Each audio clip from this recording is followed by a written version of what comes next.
Hello, সালাম আলাইকুম। আসসালামু আলাইকুম। আনোয়ার পারভেজ। হ্যাঁ, বলেন। জি স্যার, আমি কাতার থেকে বলছি। জি। কাতার থেকে আমি এখানে দীর্ঘদিন যাবৎ প্রায় ৬ বছর আমি এখানে গাড়ি চালাই হুম, এবং আমি এই জায়গায় এখন গাড়ি চালাইতেছি। আমি প্রাইভেট কার হাউস ড্রাইভার হিসাবে এই জায়গায় চাকরি করি, জব হুম, করি। হুম, তো আপনাদের ভিডিও আমি অনেকদিন থেকে দেখি। হুম। আপনার ভিডিও দেখি, তারপরে ওই যে আপনার জি, হাসান। শাকিল ভাই আছে, জি, জিয়া হাসান ভাই আছে, উনি সবার ভিডিও আমি দেখি। তো দেখার পরে আমি এই জায়গায় মানে একটা সিদ্ধান্ত নিছি। আমি কিছুদিন আগে আমি লরি আর কি ট্রেলার ড্রাইভিং এর জন্য এই জায়গায় করছিলাম। তো হুম, ইনশাল্লাহ ওইটা লাইসেন্সটা আমি কালেক্ট করছি। হুম, এখন আমার কাছে মনে করেন যে ট্রেলারের ড্রাইভিং লাইসেন্সও আছে হুম, এবং আমি এর আগে দীর্ঘদিন যাবৎ দুবাইতেও চাকরি করছি। হুম, তখন আমার প্রশ্ন আছে স্যার, আর আমার ওয়াইফ হচ্ছে যে অনার্স থার্ড ইয়ারে, ওর এই ফাইনাল ইয়ার চলতেছে, মানে আগামীতে এইবার থার্ড ইয়ার শেষ হলো। হুম। তো আমি দুইটা অপশন, একটা আছে যে আমি সবচেয়ে ভালো হয় কোনটা, আমি কি ওয়ার্ক পারমিটে, কি কানাডায় ড্রাইভিং এ ওয়ার্ক পারমিটে গেলে সুবিধা হবে।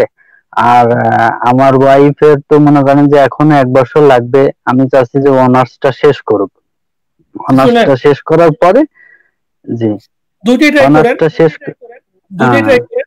আপনিও ট্রাই করেন। আপনার ওয়াইফ যদি অনার্সে শেষ করুক, তো ওনার জন্য মাস্টার্স আনতে পারেন, যদি আপনার এর মধ্যে আপনি যদি ওয়ার্ক পারমিট না পান। তবে আপনার একটা কথা বলি, আপনি ড্রাইভিং লাইসেন্স পাইলেই যে আপনাকে জব অফার দিবে, এটা এত ইজি না। হ্যাঁ, জি আপনাকে জি কাজের অভিজ্ঞতা থাকতে হবে। আপনি যদি এই লরি লরি ড্রাইভিং মানে কাজের অভিজ্ঞতা না থাকে, ধরেন যে আপনি জব অফার পাইলেন, এখানে আসলেন, আসার পরে তো আপনি ওই দুবাইয়ের লাইসেন্স দিয়ে তো আপনি এখানে আর গাড়ি চালাতে পারবেন না। এখানে আপনার জি, না লাইসেন্স না, হবে। আপনি জি লাইসেন্সের পরীক্ষা আপনি ফেল করলেন, তখন তার পরের দিন বলবে যে আপনি জি জি, চলে যান, আপনি মিথ্যা কথা বলছেন। ওরা তো দেখলেই বুঝতে পারবে যে জি আপনি পারেন কি পারেন না। হ্যাঁ, তা জি জি, আপনাকে তো ওই পরীক্ষা পাস করতে হবে। আপনি আসবেন ভালো কথা, কিন্তু আইসা যেন পরীক্ষায় পাস করতে পারেন সেই যোগ্যতা নিয়ে আসবেন। আর নরমালি এখানকার যারা এমপ্লয়ারের লাইসেন্সের উপর ভিত্তি করে আপনাকে জব অফার দিবে না। আপনাকে দিবে আপনি ওই গাড়ি কতদিন চালাইতেছেন, ওর উপর আপনি অনেক কোয়েশ্চেন করবে। জি যখন আপনি ইন্টারভিউ জি, বোর্ডে করবেন, সে আপনাকে অনেক কোয়েশ্চেন করবে, টেকনিক্যাল কোয়েশ্চেন করবে, যেটা দিয়ে ওরা বোঝার চেষ্টা করবে যে আপনার কাজের অভিজ্ঞতা আছে কিনা। হ্যাঁ, কারণ ওই ধরনের গাড়ি জি চালাতে গেলে আপনি কি প্রবলেম ফেস করেন, হ্যাঁ, কত অ্যাঙ্গেলে আপনাকে টার্ন নিতে হয়, কিভাবে টার্ন নিতে হয়, এগুলো নিয়ে অনেক কোয়েশ্চেন করবে। হ্যাঁ, তখন দেখা যাবে যে জি আপনি অ্যান্সার দিতে পারতেছেন না, বা অ্যান্সার দিতে আপনি ভুল দিতেছেন, তখন আপনি বুঝা বলবেন যে আপনার কাজের অভিজ্ঞতা নেই। হয়তো আপনার লাইসেন্স আছে, কিন্তু আপনার রিয়েল লাইফের এক্সপিরিয়েন্সটা আপনার অনেক কম। তখন আপনাকে নিবে না কিন্তু। জি জি, আর নরমালি এই ধরনের হায়ারিং বোর্ড গুলোতে অনেক সময় ইন্ডিয়ানরা থাকে। ইন্ডিয়ানরা সবসময় চেষ্টা করে যে তাদের দেশের মানুষদেরকে হায়ার করতে। ফলে আপনাকে ওদের ইন্ডিয়ানদের সঙ্গে কিন্তু আপনাকে কম্পিটিশন আসতে হবে। ওই জন্য ভালো ওয়ার্কিং এক্সপিরিয়েন্স আপনাকে তৈরি করে নিতে হবে। হ্যাঁ, তো এই জি জিনিসটা জি। মনে রাখবেন। শুধু ড্রাইভিং লাইসেন্স দিয়ে কিন্তু সবকিছু হবে না। তারপরেও আমি আপনাকে ডিজারেট করব না। আহ, দেখেন, আপনি যে হাউস ড্রাইভার থেকে আপনি ওই ধরনের কোন কমার্শিয়াল ইয়া ট্রাক চালানোর আপনার অভিজ্ঞতা আপনি তৈরি করতে পারেন কিনা, বা সুইচ করতে পারেন কিনা। আর প্যারালালি আপনি আপনার হুম, ওয়াইফকে রেডি করেন। আপনার ওয়াইফ যেহেতু এখন অনার্স থার্ড ইয়ারে পড়ে, তাকে বলেন যে আইএলটিএস এর জন্য প্রিপারেশন নিতে। মাস্টার্স এর জন্য হয়তো ট্রাই করলে তখন হয়তো আপনাদের জন্য হয়তো ইজি লাইফ সেট হয়ে যাবে। আহ, তো এখন সমস্যা আছে স্যার। মেন কথা হচ্ছে আমার তো মনে করেন যে ওইভাবে মনে করেন যে টাকা পয়সার দিক থেকে একটু ব্যাকআপ কম আর কি। আমি যতটুকু চেষ্টা করছি, আমি এখান থেকে চেষ্টা করছি যাই এটা করার জন্য। তো আমি চিন্তা করছি যে আমি এখান থেকে যাওয়ার পরে, এখানে আমি ইনশাল্লাহ কোরবানি ঈদের পরে ইনশাল্লাহ দেশে যাব। দেশে যাওয়ার পরে আমি চিন্তা করছি যে আমি এবং আমার ওয়াইফ দুইজনাই আইএলটিএস এর জন্য প্রিপারেশন নিব। হুম, হুম, ঠিক আছে। তো এই চিন্তা ভাবনা করছি, আর ও দেশে ওইটা নিতেছে আর কি। আমি ওর সেইভাবে করতেছি। তো হুম। আমরা এই চিন্তা ভাবনা নিচ্ছি। আর এই জায়গায় গাড়ি চালানোর অভিজ্ঞতার দিক থেকে আমি আমার এক্সপেরিয়েন্স আছে, তার কারণে দীর্ঘদিন আপনার আমি দুবাইতে। হোম ড্রাইভার হিসেবে আমি এক্সপিরিয়েন্সের কথা বলতেছি না, আপনার বড় গাড়ি চালানোর এক্সপিরিয়েন্স। জি জি জি জি। আচ্ছা আচ্ছা, বড় গাড়ি চালানোর এক্সপিরিয়েন্সও আমার আছে বলতে, আমি অনেকদিন আগে যখন দুবাইতে ছিলাম, ওইখানেও আমি বড় গাড়ি চালাইছিলাম। তো এইখানে আমি যখন ট্রাই দিছি, তো এখানেও মনে করেন যে অনেকগুলা ধাপ, সিগন্যাল টেস্ট, ম্যাক্সিমাম অনেকগুলা টেস্ট পার হয়ে তারপরে মনে করেন কম্পিউটার টেস্ট এই সেই এগুলা পার হওয়ার পরে ওনারা টেস্ট নিয়ে তারপরে লাইসেন্স দেয়। তো তারপরেও আমি চিন্তা ভাবনা করছি যদি এই জায়গা থেকে আমার যদি যেহেতু আমি এই জায়গায় একটা প্রাইভেট জব করি, এখান থেকে অতটা সম্ভব না।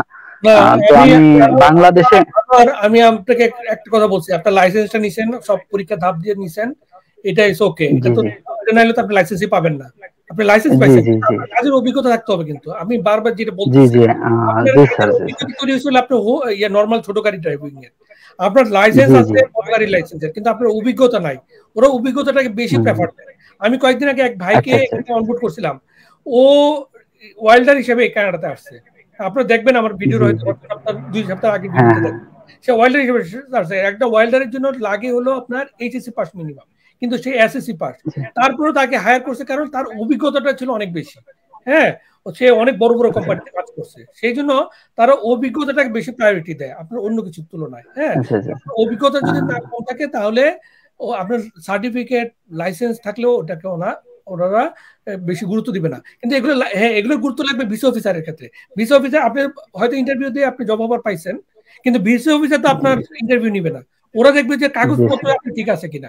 কাগজপত্রতে দেখলো যে আপনার লাইসেন্স নাই, আপনার নাই, জব এক্সপিরিয়েন্স সার্টিফিকেট নাই, তখন কিন্তু আপনাকে আবার রিফিউজ করে দেবে।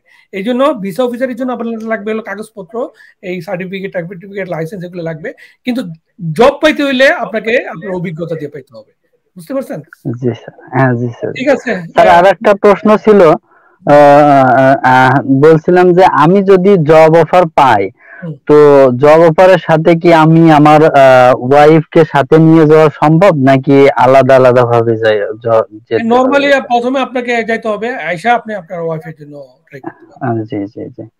আর একটা প্রশ্ন স্যার, যে আমি আমার ওয়াইফ যদি অনার্স শেষ করার পরে ওর দিয়ে যদি আমি স্টুডেন্ট ভিসায় নিয়ে যাই, তো আমার ম্যাক্সিমাম মানে কেমন টাকা আমাকে এফোর্ড করতে হবে, এটা মানে কতটুকু একটু জানা যায় আর কি সুবিধা?